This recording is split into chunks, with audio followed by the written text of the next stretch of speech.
আসসালামু আলাইকুম। সালাম একটি মাত্র বাক্য যা ভালোবাসা ও নেকি বাড়ায়, অহংকার কমায়। কিন্তু দুঃখের বিষয় হচ্ছে আমরা এটি দিন, দিন ভুলে যাচ্ছি। অথচ রাসূলুল্লাহ সাল্লাল্লাহু আলাইহি ওয়াসাল্লাম বলেছেন, "তোমরা সালামের ব্যাপক প্রচলন করো।" আজ মনোবিজ্ঞান বলছে একটি আন্তরিক শুভেচ্ছা মানুষের মধ্যে নিরাপত্তা, বিশ্বাস এবং ইতিবাচক অনুভূতি তৈরি করে।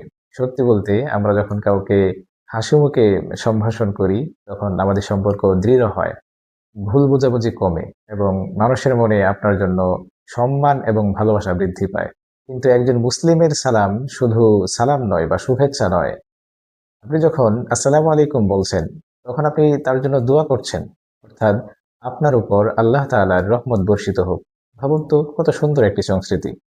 ১ম দেখা হোক বা ঘরে প্রবেশ, মসজিদে, বাজারে অথবা অফিসে। একটি সালামই হতে পারে ভালোবাসার ১ম পদক্ষেপ। আপনার একটি আন্তরিক সালাম হয়তো কোনো ক্লান্ত মানুষের মুখে হাসি ফিরিয়ে দিবে। দীর্ঘদিনের পুঞ্জীভূত অভিমান কমিয়ে দিবে। অথবা মহান আল্লাহ তাআলা আপনার জন্য একটি নেকির দরজা খুলে দিবেন। ইনশাআল্লাহ।